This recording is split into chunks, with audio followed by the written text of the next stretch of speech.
Hi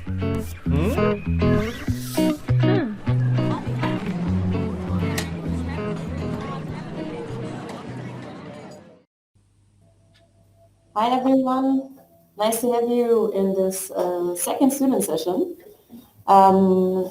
This is Gadia Asaid. Thank you for being here.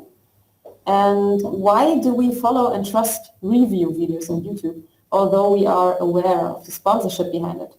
This is what Gadia Asaid, PhD student at the University of Manchester, or the Alliance Manchester Business School, wanted to find out. See how she used MaxQDA for it, and hello, Gadia. Hello, everyone. Hi from Manchester. So thank you for introducing me, Hannah, and thank you for this opportunity. Thank you for attending my presentation. So yes, I'm a PhD student at University of Manchester Business School. I'm presenting today part of my research work, which now I will share my screen with you. So today I'm presenting my part of my research work, which is examining how consumers form credibility perception towards YouTube product reviews. And I will start by introducing the context. So currently, consumers are creatively producing videos and share their opinions, their shopping experiences. So they share genuine opinions from real consumers. These videos, thus it's been very interesting for brands. So brands have started to sponsor these type of videos. So now we have a mix between commercial content and non-commercial content, which brings the credibility issue in front because it is very difficult to differentiate between what is genuine, what is real opinion, and what is paid opinion. And unless the vloggers or reviewers, they disclose about sponsorship, like here, for example. So most of the current research, they focus on how credibility perception affect consumers in terms of their attitudes, purchase intentions, information adoption. However, we still need to know why consumers actually identify and react to persuasive advertising attempts, although some of them, they knew that this is a sponsored content. In order to investigate this issue, so we have conducted 21 semi-structured interviews with users of YouTube review videos aged between 18 and 59 in the UK using a snowballing sampling method. And I used MaxQDA software to carry out the interview transcription and content analysis. Findings. So first of all, consumers, when they watch a review video, they evaluate it based on two main dimensions, which is the source, in this case, the reviewer, and the message, in our case, is the review itself. So in the current literature, they propose that if in a rich environment like video, consumers actually don't consider critically evaluating the message, but they rely on the source, like the source attractiveness, for example, the reviewer attractiveness, the music in the video, but they don't consider message itself. However, in our research, it shows that the review video, consumers, when they evaluate the review video credibility, they rely on the source and message. So in order to identify and code and to identify our findings, so I use the feature, MaxQDA feature, which is the visual tools, and I used Max Maps so that I know what are the relationship between the codes, and this is the result. So it produces a hierarchical code subcodes model for the source, and under the source there are many sub codes which are good reputation of the reviewer, match up or good fit with the brand, similarity with the brand, and even the source attractiveness, also the expertise level of the reviewer, and authenticity, whether it's sponsored or not. So all of these are characteristics that consumers rely on it when they evaluate the source or the reviewer.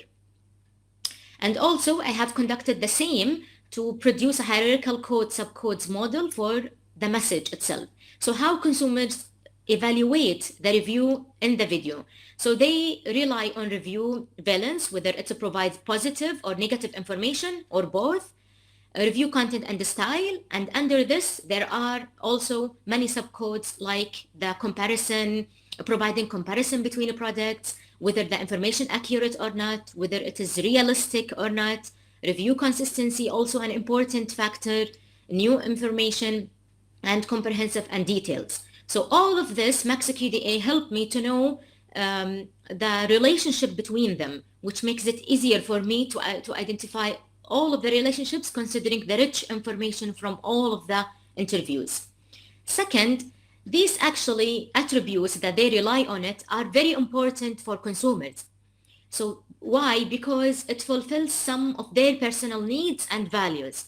So this will lead to create chains, what we call chains. So after I conducted the content analysis from MaxiQDA, I used the second stage of analysis, which is laddering processing.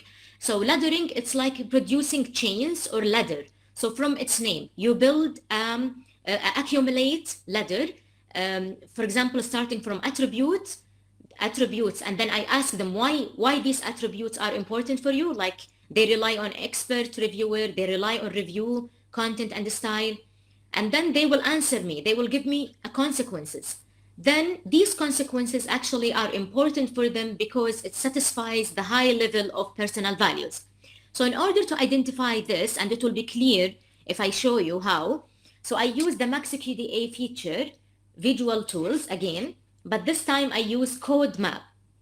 And this is the result between all of the codes in each interview. So now this is what I call, this is an example of a chain. So they rely on an expert reviewer because it helps them to help consumers to evaluate the product, whether they need it or not. This will maximize their value of money. And if they achieve this, they will feel happy. So this is part of a complex map. And I will show you now how do we read it. We read it from bottom to top. This is what I call it a chain.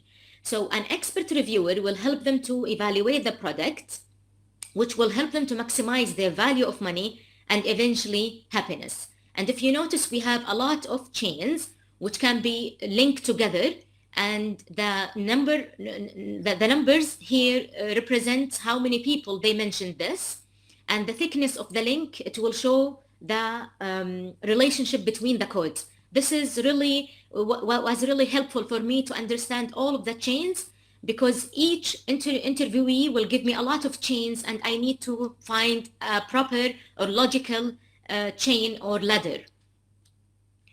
Conclusion, so consumers not necessarily trust online review videos. They are aware that these might be a sponsored content, paid content, which has ulterior financial motives. However, by the time they shop more, they talk with their friends and family, they learn how to assess credibility of these type of videos, and then follow it and follow the advice, and sometimes they purchase based on a review video. These videos are important to consumers because it satisfies personal needs and values. And I gave you an example of happiness, but there is also a lot of values that I identified. For example, self-enhancement value, competence value, self-enhancement, self-esteem values. So there are many values that I identified in my research. And MaxiQDA was really helpful in generating these identified categories and then link between these categories to identify all of the chains to continue the second stage of my analysis by using also another software. So this is the reference that I use. Thank you very much for attending my presentation. Any comments or questions, you are very welcome.